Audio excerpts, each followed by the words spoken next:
Savez-vous que lorsqu'une personne est exclue d'un groupe, un état dépressif naît au bout de quelques minutes seulement? Bonjour à vous, aujourd'hui on va parler du concept de l'exclusion et on va voir quels sont les mécanismes en marche qui matérialisent ce fort sentiment d'exclusion qu'on peut ressentir, qu'on peut d'ailleurs tous ressentir dans nos familles, au travail, entre amis, dans la société. C'est vraiment un mécanisme social, un mécanisme même psychosocial. Et vous allez voir que ça nous touche tous. Votre hypersensibilité vous a indubitablement fait vous sentir en marge. Ça vous a fait sentir à part d'un groupe de travail, d'un groupe d'amis ou de votre groupe familial, ou tout simplement, ça vous fait sentir à part de la société. Vous l'avez probablement mal vécu, car qui peut vraiment bien vivre une véritable expérience d'exclusion? Pour mieux comprendre le mécanisme de l'exclusion et le sentiment de déprime qui en résulte, je vous propose de découvrir une expérience scientifique australienne qui a été mise en place pour mieux comprendre ce qui est en jeu, ce qui se passe dans la tête de quelqu'un qui se sent exclu. L'expérience consiste à faire un jeu de balles avec 3 personnes.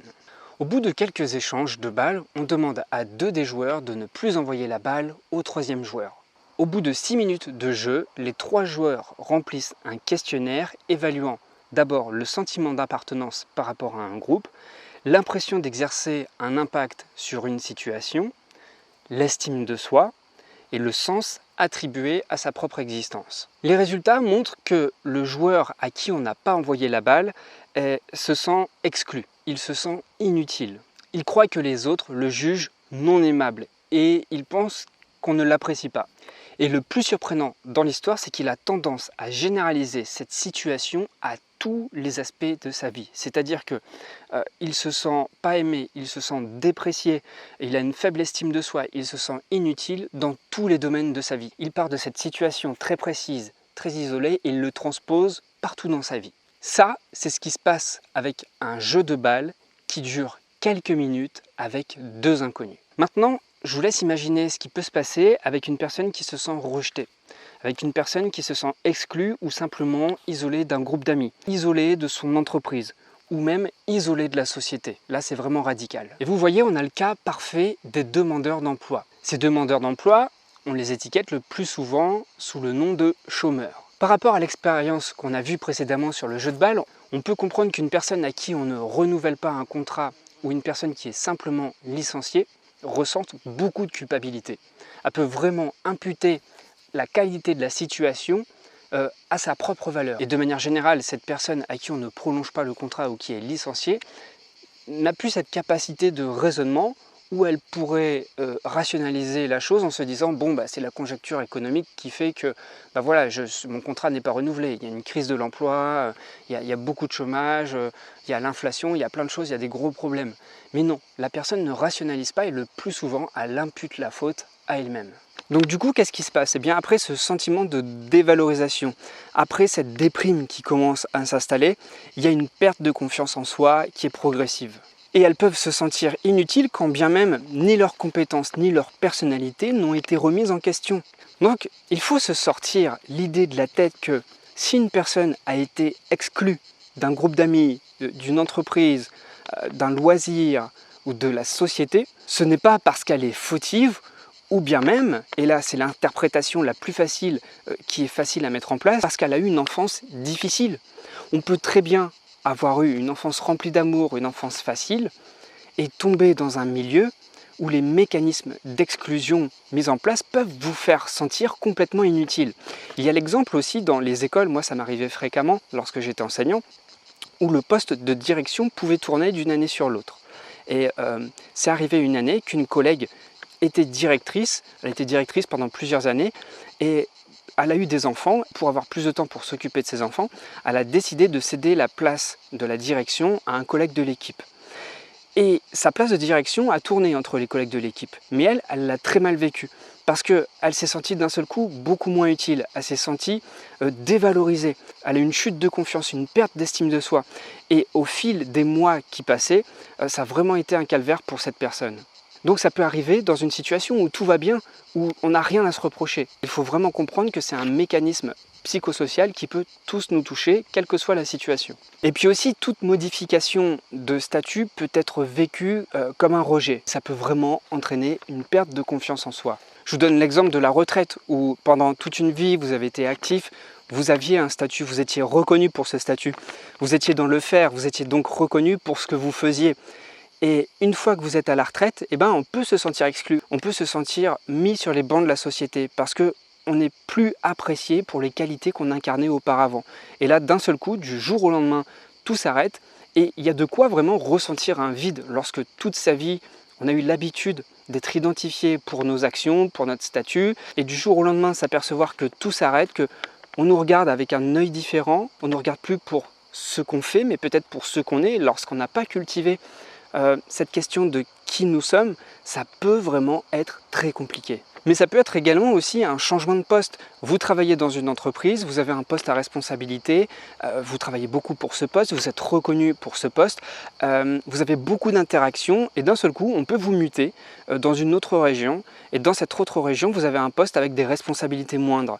D'un seul coup, vous vous sentez beaucoup moins utile. D'un seul coup, vous avez beaucoup moins d'interactions liées à votre fonction. Là, il y a vraiment de quoi se remettre en question, il y a vraiment de quoi se poser des questions aussi sur l'estime de soi, sur la valeur qu'on s'apporte, sur son sentiment d'utilité aussi. C'est vraiment déstabilisant. Et généralement, quand on se sent déprécié comme ça, quand on sent qu'on baisse dans son statut social, l'humeur se dégrade, l'estime de soi se délite, et puis il y a une perte de sens dans l'existence parce que tout comme passer à la retraite ou comme avoir une dévalorisation au niveau de son poste au travail, on ne sait plus vraiment ce qu'on vaut et on ne sait plus à quoi on sert. Alors pour continuer l'expérience psychosociale, la même expérience de jeu avec le ballon et 3 joueurs a été réitérée. Mais cette fois-ci, on a choisi un nouveau candidat et ce nouveau candidat, on lui a informé que cette fois-ci, il n'allait plus jouer physiquement, mais il allait jouer en ligne, il allait jouer en réseau avec 2 ordinateurs. Ces 2 ordinateurs ont été programmés pour ne pas passer la balle à ce candidat.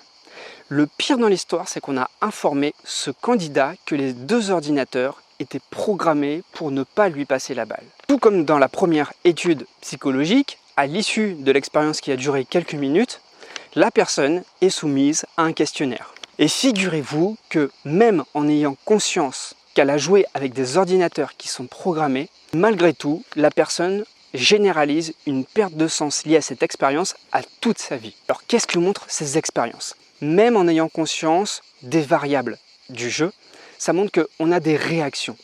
Et même en connaissance de cause, on peut en conclure donc que ces réactions sont des mécanismes inconscients. Et ces mécanismes inconscients sont plus forts que tous les raisonnements rassurants sur nos propres qualités. On a beau savoir qu'on est une personne sociable, on a beau savoir qu'on est une personne avec des compétences. Eh bien, même si on sait tout ça, lorsqu'on est dans une situation d'échec, une situation de rejet, malgré tout, on le vit mal. Alors maintenant, je vous demande d'imaginer ce qui peut se passer dans un contexte beaucoup plus intense sur le plan émotionnel. Cette sensation de rejet qu'on peut avoir vécue avec des machines qui sont programmées ou alors avec 2 joueurs qui sont complices dans une expérience scientifique. Imaginez maintenant que ce jeu de balle, vous le retrouviez en famille, à table, juste avec des mots, avec des dialogues autour de la table à Noël par exemple. Imaginez que ça se passe en famille. Imaginez que ça se passe avec des amis. Imaginez que ça se passe avec des collègues de travail. Imaginez que ça se passe dans un centre de loisirs où vous avez l'habitude de faire du foot, où vous voyez des personnes depuis 15 ans et au bout d'un moment, imaginez ce que vous pouvez ressentir lorsque vous dînez avec ces personnes-là et que vous ressentez de l'exclusion. Vous comprenez bien que c'est très dur à supporter. Maintenant, je vous demande d'avoir la même réflexion pour un enfant. Pour un enfant qui peut être agaçant aux yeux de ses parents. Et là, vous allez vous rendre compte que la parole est extrêmement importante lorsqu'on a à s'adresser à son enfant, même si par moment, il peut tirer sur la corde, même si vous pouvez juger que ce n'est pas le bon moment, il peut y avoir 2 types de réponses lorsqu'un enfant vous sollicite. Lorsqu'un enfant vous sollicite, en effet, il peut y avoir un gap immense entre 2 types de réponses. Vous pouvez, dans une première version, lui dire « Non, pas tout de suite, je suis occupé, j'ai pas le temps de jouer avec toi, mais je t'assure que je viendrai dès que j'aurai fini. » Et puis la deuxième version pourrait être « Mais arrête de m'embêter tout le temps comme ça, tu es vraiment agaçant. Tu peux pas t'occuper tout seul pendant quelques minutes. Allez, va jouer. » Est-ce que vous avez déjà vécu une situation de rejet, de dévalorisation, de chute sociale traumatisante. Alors si cette blessure est encore active et que vous souffrez encore des affres, des séquelles, de ce sentiment de rejet, de ce sentiment de dévalorisation, de cette sensation d'inutilité, sachez qu'on peut le bosser ensemble. On peut recabler tout ça, on peut recréer une estime de soi. Et ça va passer par quoi? Ça va passer par un long questionnement que je peux avoir avec vous, ça va passer par un entretien donc de 60 minutes. On va mettre à plat les choses, on va discuter de votre histoire, on va apprendre ensemble, en tout cas je vais vous guider, je vais vous aider à rationaliser la chose et surtout à vous connecter à vos ressources à vous, pour comprendre que malgré toute l'adversité qu'il peut y avoir dans votre environnement, vous pouvez avancer quels que soient les obstacles. Simplement avoir conscience de ces mécanismes psychosociaux qu'il y a autour de soi, ça permet d'avoir une meilleure compréhension de soi, mais aussi une meilleure compréhension de tout ce qui se passe autour de soi. Et surtout, ça nous permet de ne pas remettre en question tout ce dont pourquoi nous sommes là, tout ce dont pourquoi nous nous sommes développés tout au long de notre vie. Et c'est cette chose-là qui est au fond de vous, que vous avez développé tout au long de votre vie, qu'il faut apprendre à protéger, à mettre en valeur pour aller de l'avant. Donc si vous êtes prêt pour ça, pour vous mettre en avant, pour réparer peut-être les préjudices qui ont été mis en place, eh bien, vous pouvez cliquer sur le premier lien dans la description. Je propose des coachings de 60 minutes. Alors dépêchez-vous parce que pendant l'été, je vais prendre un petit peu de temps pour me reposer. Mais si vous voulez réserver votre place au plus vite, faites-le maintenant. Je vous proposerai 3 créneaux le plus rapidement possible et comme ça on pourra s'entretenir ensemble. Voilà, je suis très curieux de savoir ce que vous pensez de cette vidéo, des expériences sociales de dévalorisation, de rejet que vous avez pu avoir, comment ça s'est passé et là où vous en êtes aujourd'hui. Donc n'hésitez pas à communiquer avec moi dans les commentaires. Je vous dis à très vite et moi je retourne faire ma petite rando. Là je suis en pleine campagne dans le Var, tout se passe super bien et là je pense que je vais profiter un petit peu de l'ombre parce que ça commence à cogner fort. À très vite, prenez bien soin de vous, ciao ciao.